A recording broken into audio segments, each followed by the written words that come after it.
Yes, people, welcome back to the podcast, the Pitch Perfect podcast. Man United won, Chelsea won. And people, I love the energy today from the players. I love the atmosphere, hearing the noise from the fans. I love seeing Rude on the touchline, walking us out, for the game, for a game as big as this. But all that being said, that's all the passion side, that's all the vibes side, that all that side, yeah, that's all good and nice. But realistically, really and truly, people, there's still so many holes in our game. There's still so many holes in our game.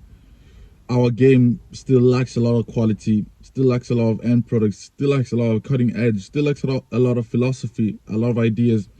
We still look clueless, And look, it's not a dig against Rude because he's only here on an interim basis. He's only here on a temporary basis. He's gonna be here for the next how many 2-3 games. So this is not a dig at him, but this is just me just speaking in general that there's still a lot of signs from the Ten Hag era that I still saw today. Mind you though, like the performance, it looked a bit better. The players looked a bit more up for it. The players looked a bit more passionate. They looked like they were willing to run an extra 2 miles, an extra 3 miles more than they usually did under Ten Hag. But still, nonetheless, was not good enough. Performance was not good enough. For the standards I have for this club, anyways, the performance was just not good enough. So many holes. There's still so many holes, I think. So many holes that on a different day, Chelsea probably walk away with a win. I'm not saying that we deserve to lose the game, but in the balance of play, like comparing both halves, we probably I can't even sit down and think to myself about like whether we had an actual like goal clear like chance in the game. I can't like it was a lot of scraps. It was a lot of missed second balls, bubbles, ricochets. Like I can't think of us having like a clear 1-1 chance or a clear chance at goal.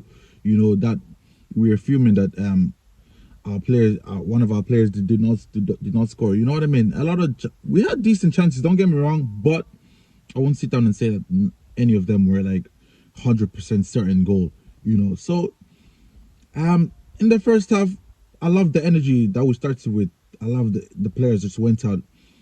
No, not all guns blazing, but they went out with the intention to let Chelsea know that look, we respect you guys as a team, but we're not gonna just fold here and just let you guys walk over us. They went out their energy, running, chasing after every ball, trying to be the first to the tackles, trying to be the first to the 50-50s. And that was impressive. I was happy with that aspect of things. But then there's the other aspect of things where when we've got the ball, what then? What's the game plan? What's the idea?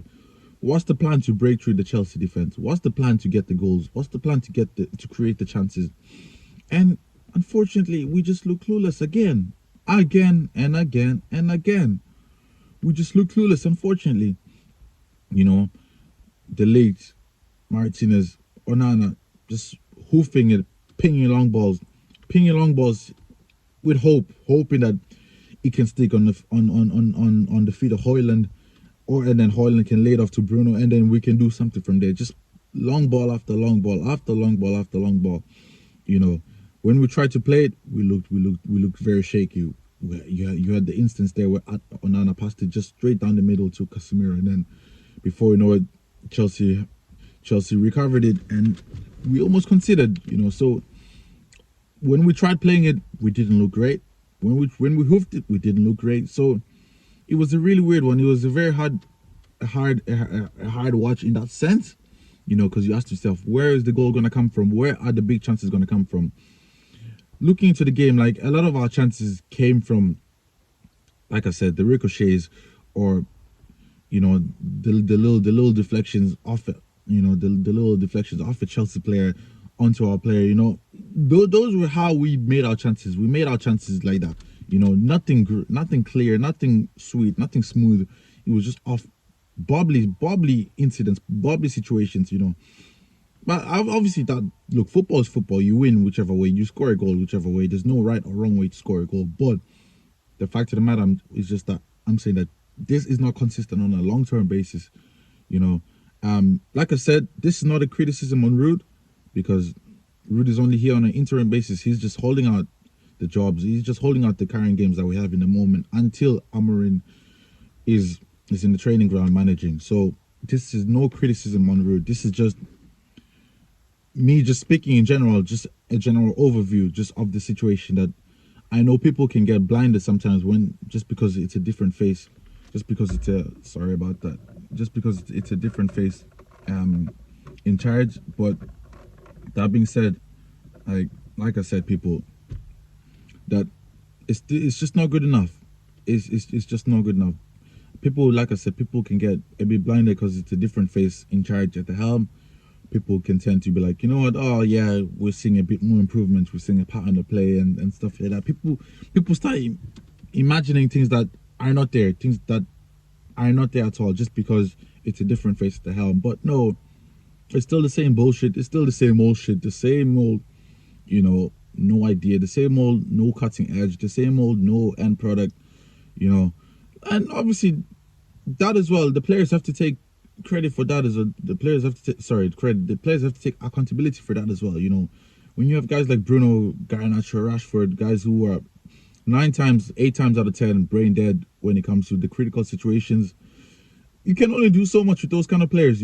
So I mean, look at the amount of chances Garnacho had. The amount of chances.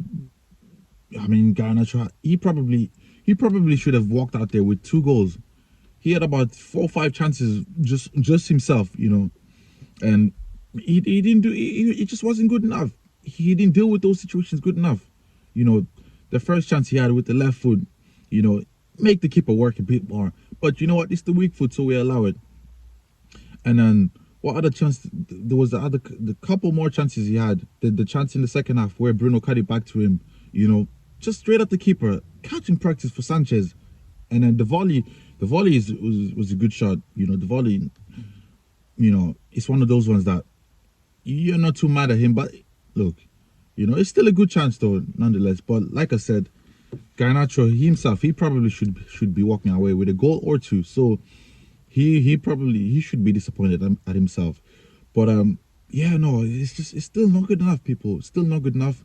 I don't want people to be getting deceived and to be getting deluded just because it's a different face at the helm, and just automatically just painting this certain picture of the team that is not there in terms of our performance. Like, the performance still the same.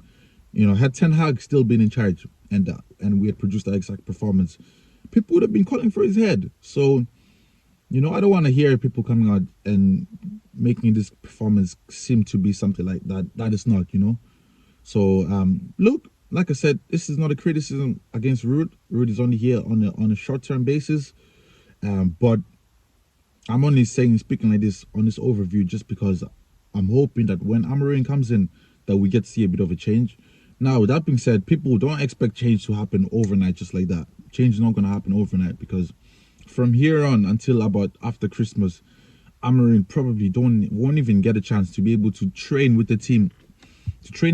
Well enough to be able to drill his idea, to drill his methods, just because we're going to have a game every 2-3 days, every 3 days, with the Europa League or the Carabao Cup or the FA Cup. So people don't be expecting too much too soon from Amorim, So I wouldn't be surprised if we just see Amorim start the same 11 that Ten Hag had, and we see a bit of a similar style of play. Just because he won't have time to be able to breed in his philosophy, to breed in his methods to the players, just because of the heavy schedule, just because of the heavy fixture list. So, people, let's give Amorim a chance. But look, it's always nice to see Ruud on the sideline. Like I said, you can tell that he's clearly brought a different energy to the players. He's taken the shackles off the players. The players just playing freely. Seeing Casemiro play a full 90 minutes confidently, not worried. It's nice to see. Under Ten Hag, you could tell that Casemiro almost down tools. A couple players you could tell they almost down tools. So it was nice to see. Like I said, yeah, overall, it was 6 out of 10 performance. for my standard, for the standards I have for this club, it was a 6 out of 10 performance. I expect better, but then again, you're playing against a very good Chelsea team, a well-drilled Chelsea team as well, who came there with the intention to win, very solid defensively, overall, solid on all sides of the pitch, So it was always going to be a tough game, but people, that is me anyways for my match review. I'm going to be back again for the game. Before that, actually, I will be back for football talk on Monday or Tuesday with Richie and Lawrence. So I don't know if Rich is gonna be doing a match review for this game, but this is my match review anyway. So people, I will see you guys for football talk on Tuesday. Peace.